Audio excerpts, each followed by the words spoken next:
Olá pessoal, aqui quem fala é o Samuel Sombrito e nesse vídeo eu vou mostrar para vocês como integrar aí um sistema que trabalha com integração através de arquivo TXT. Eu lembro que alguns anos atrás eu tive a missão de integrar aí dois sistemas, né, onde o outro sistema ele não tinha API REST, ele tinha apenas uma importação de um arquivo TXT.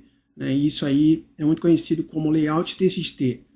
Se você pesquisar na internet, você vai encontrar alguns sistemas que trabalham dessa forma.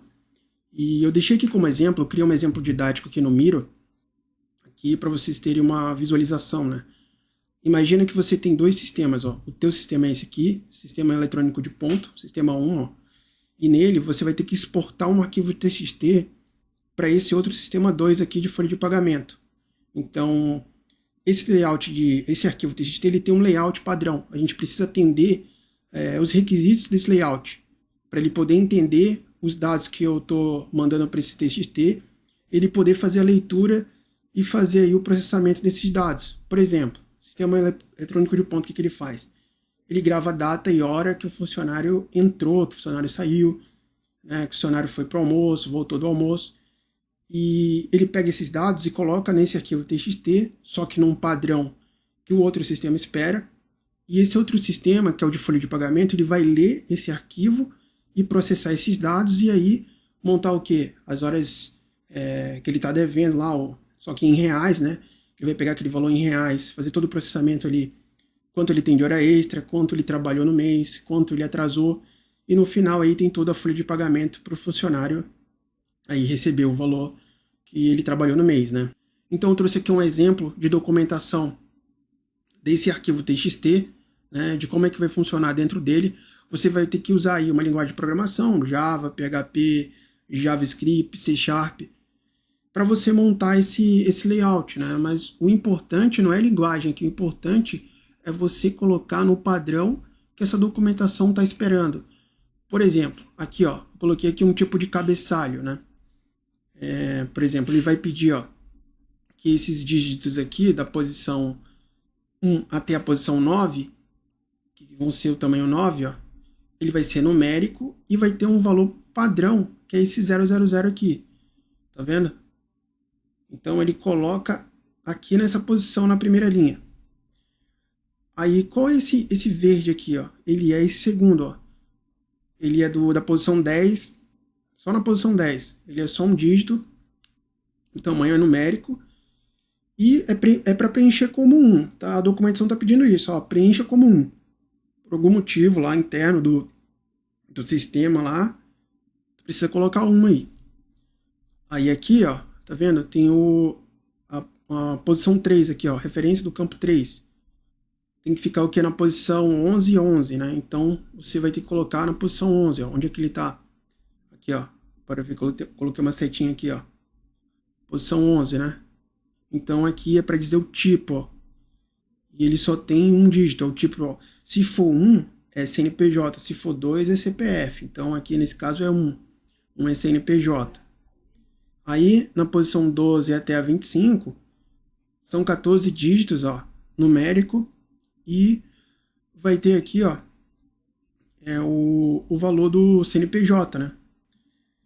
Dependendo do sistema, pode ser que se for menos dígitos aqui, ó, nesse valor que você está esperando e sobrou algum valor, você coloca 00 à esquerda, tá? Você deixa o valor para cá, 00 à esquerda, beleza?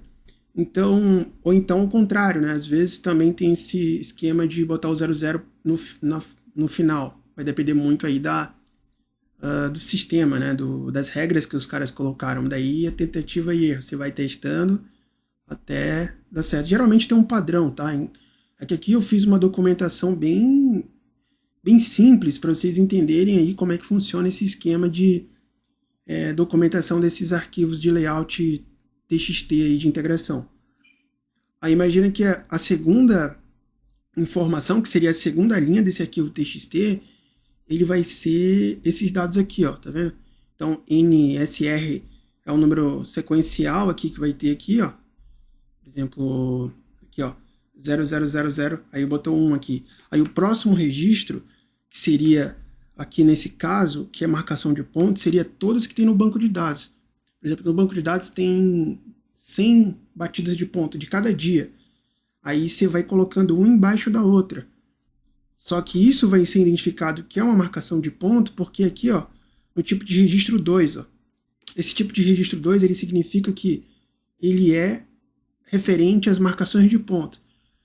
Esse aqui em cima, ó, tá vendo que é preencher como 1, ele tá se referenciando que é esse cabeçalho inicial, que é os dados da empresa, né, do empregador, né? Por exemplo, a empresa Microsoft vai ter os dados da Microsoft, CNPJ e tudo mais. Embaixo, as próximas linhas, eles só querem mesmo os registros de ponto dos funcionários. Então, aqui, ó, aqui a gente está colocando, ó, vamos ver aqui a segunda, ó, tipo de registro 2, né, que seria referente às marcações de ponto. E no terceiro aqui tem o quê? O dia, mês e ano, tá vendo que ele quer? Até no formato brasileiro, dia, mês e ano. Dependendo do sistema, vai ser também em formato americano, né? Não vai ser nesse formato. Por isso que depende muito do sistema que você está trabalhando. Então você precisa entender o que eles estão pedindo, né? Então aqui, ó, tá pedindo a hora e o mês, ó, eles querem tudo junto, eles não querem tracinho nem nada. Então a gente precisa informar do jeito que eles estão querendo. No caso aqui é 7 horas, ó, 07, os minutos aqui em vermelho. Aqui no final, eles querem um PIS do funcionário para identificar quem é aquele funcionário. Aí o que vai acontecer? O outro sistema, ele vai ler esses dados com base na posição que está aí e imputar dentro do sistema dele lá, dentro do banco de dados deles. Então, precisa estar atendendo esse layout aí para a gente estar integrando. Então, olha só. Isso aí, acredito que já deu para vocês entenderem, né? Ficaria mais ou menos assim, ó. Deixa eu abrir um bloco de notas aqui. Ficar bem mais entendível, né? Eu acho que já deu para entender a lógica que eu falei aqui para vocês, ó. Vamos pegar esse arquivo aqui, ó. Esse cara ficaria assim o TXT, ó, quando você exportar. Deixa eu pegar aqui esse cara aqui. Beleza. Ficaria assim, ó. Só que, obviamente, aqui é só um exemplo com um registro, né? Se você tiver aí no seu projeto real, vai ter várias linhas assim, ó. E vai ter funcionário diferente, né? PIS diferente, data diferente, hora diferente. Só que vai ser um arquivo nesse estilo, tá? Vai ter várias informações aqui dentro. E não pode ter um espacinho a mais aqui, não. Ele precisa atender exatamente essas posições aqui, senão vai dar ruim. Se tiver um espaço a mais aqui, vai quebrar lá na importação, vai dar erro no importe. Você precisa atender esse layout fielmente aqui, tá? Não pode ter um espaço a mais e espaço a menos. Se tiver um espacinho aqui no meio, já quebrou, porque ele não vai conseguir fazer a leitura, tá? Então, é basicamente isso, tá? Então, cada sistema vai ter seu próprio layout, tá? No caso aqui, por exemplo, que é a folha de pagamento, teria o sistema, vamos colocar o sistema Alterdata, uma empresa aí que é de contabilidade que tem folha de pagamento também. Teria o Najazon, nem sei como se pronuncia, mas que é Najazon, fala assim mesmo. Teria o Mastermark, eu não sei se eu já falei, Alterdata, Mastermark, Najazon. Tem N outros sistemas aí que trabalham dessa forma, tá? Então, você vai ter que entrar no site da empresa ou entrar no suporte lá dos caras para poder ter um documento semelhante a esse aqui, ó, tá? Obviamente, nos sistemas de outras empresas vai ter muito mais dados do que isso aqui. Tem umas que tem o tipo 3 aqui, tem o tipo 4, tem umas que no final tem um outro tipo que ele quer os totais de todas essas linhas, né? Deixa eu abrir de novo aqui esse cara, ó, por exemplo. Ele vai querer o total... aqui tem o preencher o tipo, né? Isso aqui seria o tipo. Tem um registro do tipo 1. Aí no final teria que fazer assim. Que tem um registro do tipo 1. E na outra coluna, tu precisa dizer quantos registros tem do tipo 2. Por exemplo, tem 10. Eu tinha que botar 10 aqui no final, né? Então tem várias variações. Por isso que eu criei um exemplo didático bem simples. Porque com base nesse exemplo aí, você vai conseguir fazer qualquer TXT desses aí. Beleza? Então, em uma outra oportunidade, eu posso aqui montar para vocês numa linguagem específica. A linguagem pouco importa. O importante é você entender essa documentação. Você pode fazer em a linguagem que você quiser. Então é isso. Espero que vocês tenham gostado aí. Se vocês receberam desse tipo de desafio, tá aí, ó, fácil de entender. Se tiverem alguma dúvida também, é só entrar em contato comigo aí nos comentários, no e-mail. Fique à vontade aí. Então é isso, se inscreva no canal, clique em gostei e falou!